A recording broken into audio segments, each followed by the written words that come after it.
Hi, I'm Kasia. Welcome to Oxford Online English. I can't remember English vocabulary. How do I learn new words? I learn lots of new words in English, but I can't use them.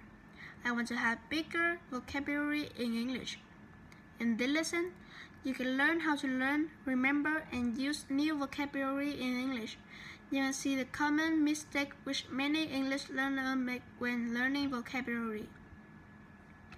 And you will see several simple practical ideas that you use to build your English vocabulary and remember what you learn. Let's start with general points that are very important. Here are something we often hear from English learners. I couldn't read it. There are too many new words and I didn't have time to look them all up in the dictionary. I wrote down all the new words and I tried to learn them, but I can't remember any of them now. Sound familiar? Here, a fact about your brain. Your brain is very good at throwing away things it doesn't need. Vocabulary learning starts when you choose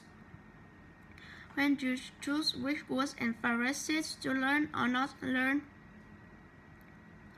This is where many English learners go wrong by making one of these mistakes. Trying to learn too many words. Trying to learn words you don't need. Trying to learn a big list of words.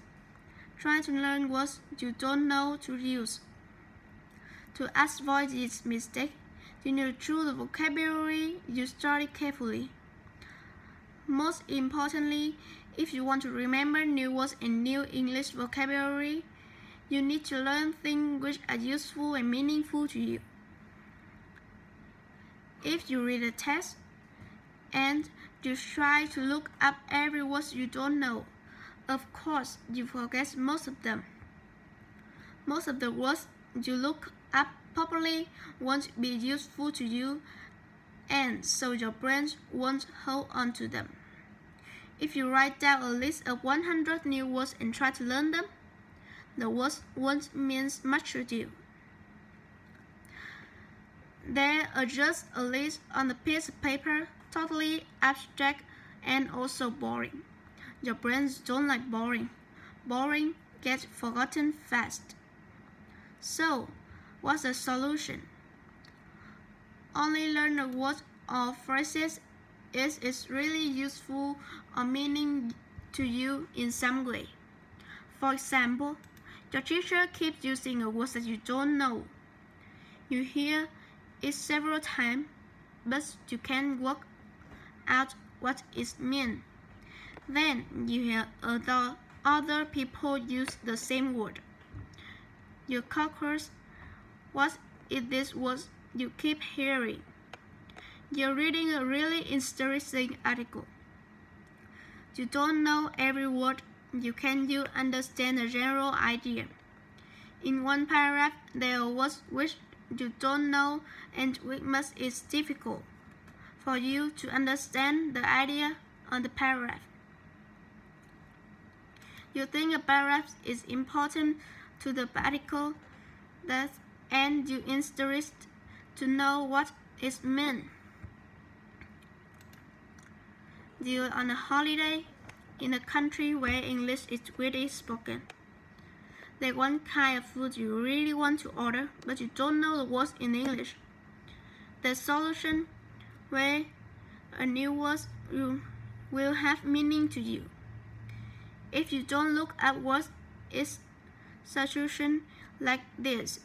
You're more likely to remember them. Firstly, you remember them because they words unique to you. Secondly, you remember them because these are all solutions which involve your feeling in some way. In the first example, you're curious about something. In the second, you're interested in the article you're reading. In the third solution, you're having fun on holiday. So, this is the first and the most important point. Learn words and phrases which are useful and meaningful for you. This gives you the best chance to remember and use what you learn. Now, other important point. When you say, I learned a new word, you could mean one of two things. You could mean that you learn to understand a new word, or could mean that you learn to use new words. Those two things are different. Let's talk about that. You might have heard the term passive vocabulary and active vocabulary. The passive vocabulary means words you can understand but you don't use. The active vocabulary means words you can use in a speech or writing. It's normal that passive vocabulary is larger than the active vocabulary in any language, including our native language. Many English learners say, I can understand words but I can't use them. To some extent, this is normal. However, what can you do if you want to develop your active vocabulary in English? There are two important points here. First, you need to use different techniques to build passive or active vocabulary. Many English learners have problems building their active vocabulary because the techniques. Secondly, building active vocabulary takes a lot more time and work. If you want to build your active vocabulary, you need to spend a lot of time to study and practicing each word or paragraph you want to learn. Let's look at the first point. There are some good techniques for building passive vocabulary. Looking up translator or words in the translator of a word in your language. Using a meaning of a word from a text context. Looking up definition of a word that's monolingual dictionary. Finding example sentences. Reading and listening. So, if your vocabulary learning consists of translating everything into your language, don't be surprised if you can use what you learn. This is okay technique for building your passive vocabulary, but it won't help you to use the words and phrases just you studying. What about building active vocabulary? Here are some good techniques for building your active vocabulary. Writing story or other things that are personal to you. Using a word several times in several different conversations. Making example sentences which are personal to you. You can see that these things are not necessarily complicated, but they require more effort.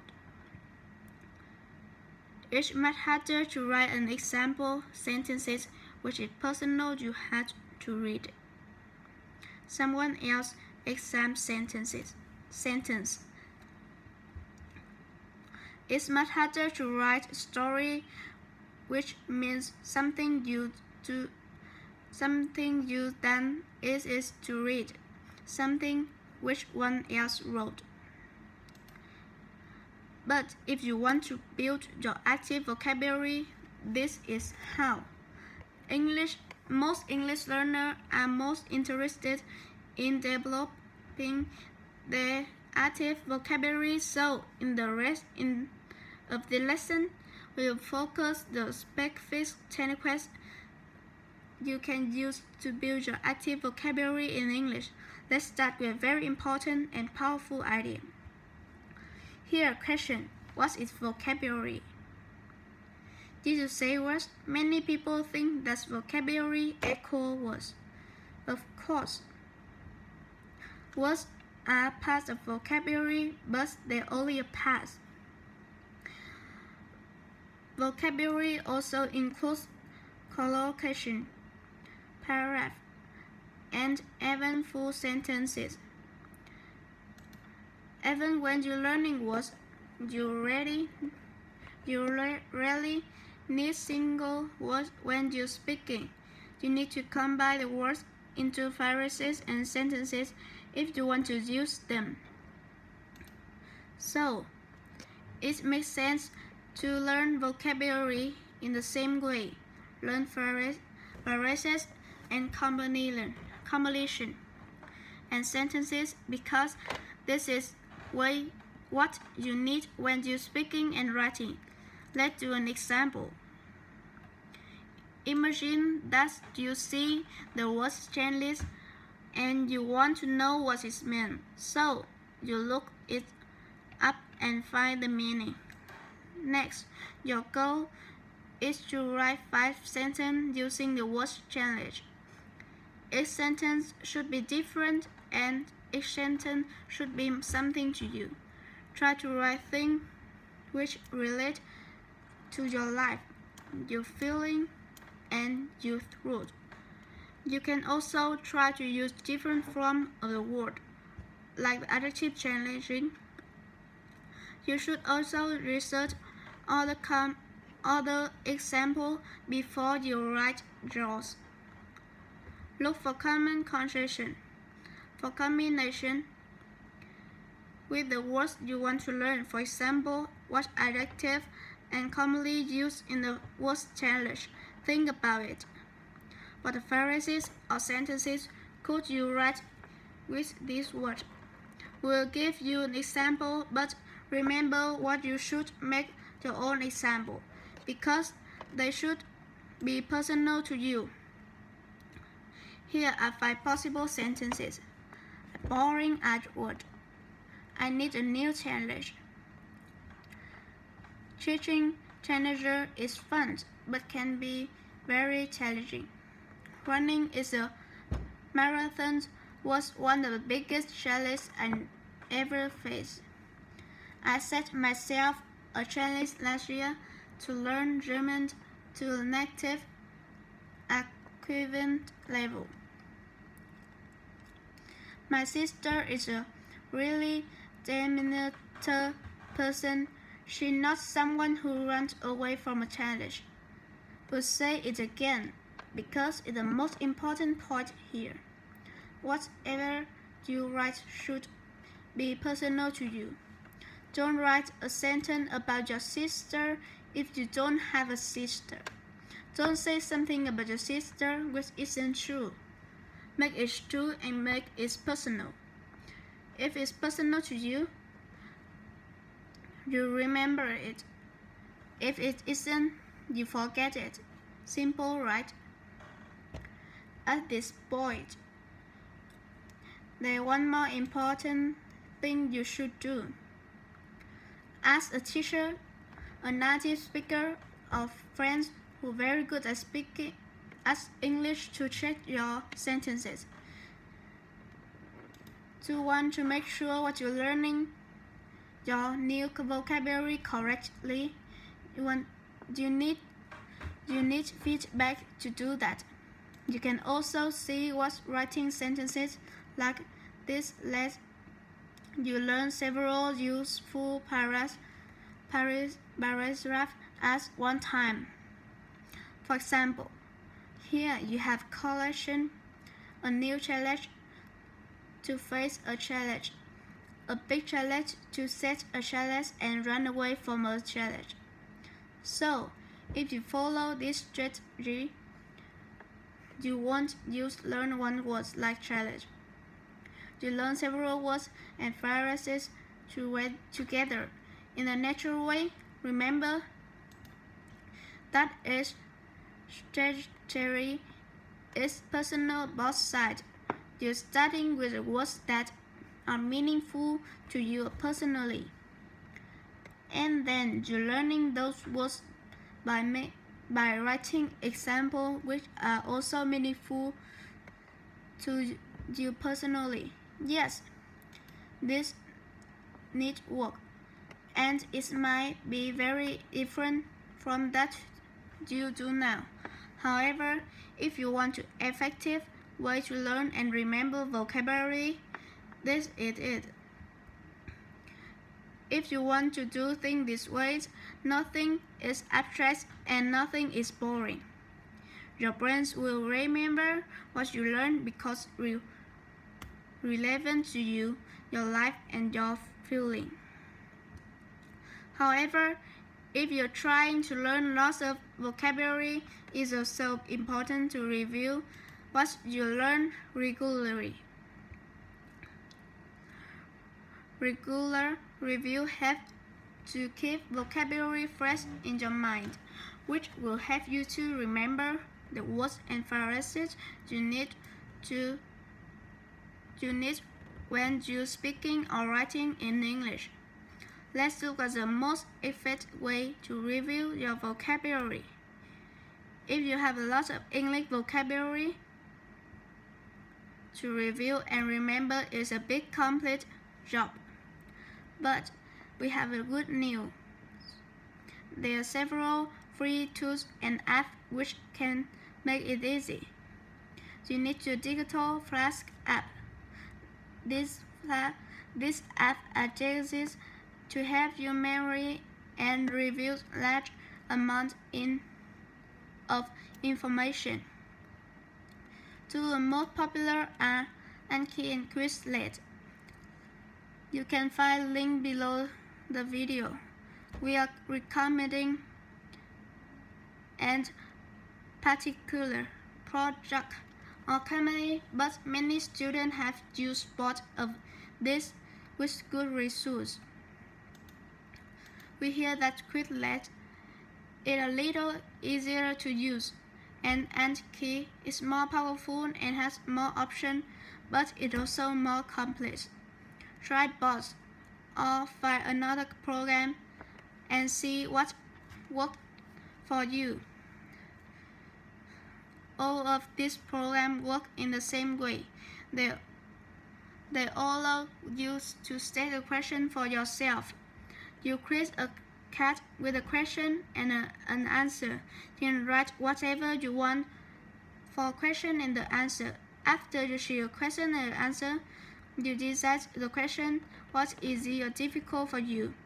If the question is easy, this app will ask you again after a long period. If the question is difficult, this app will ask you the same question again after shorter periods, maybe even the same day.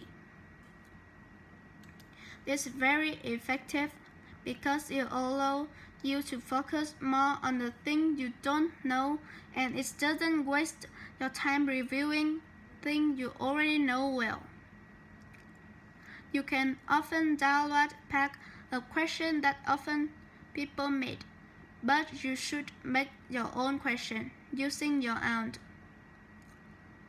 personalized example sentences. Let's see how.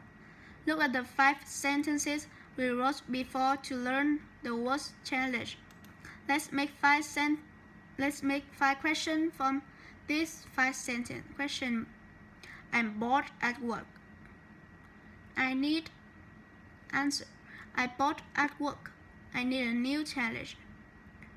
Question: teaching Challenger is fun, but answer: teaching Challenger is fun, but it can be very challenging.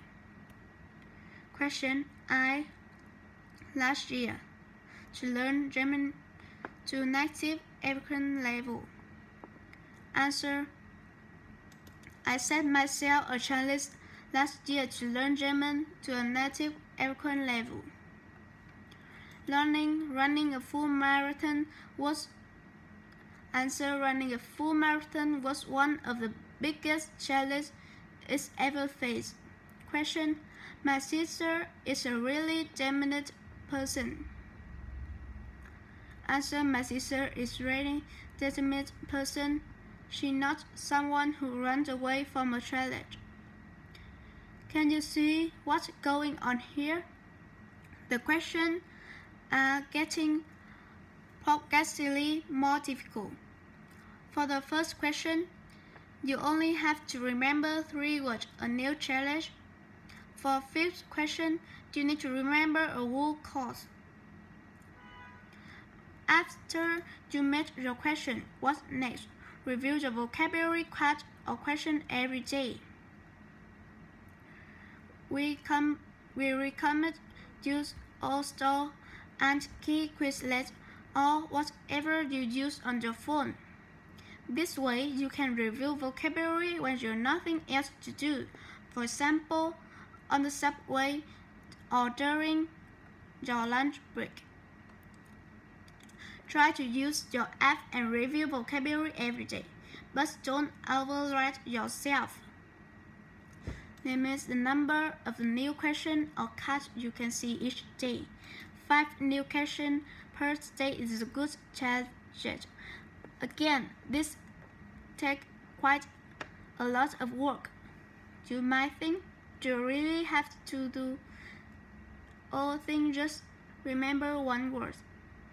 Let me ask you a question in return. Do you want to really build your English vocabulary?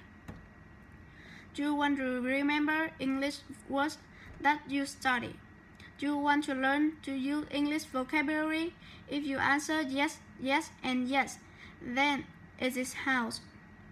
That takes time and effort, but it also works. Let's review the steps you need to take.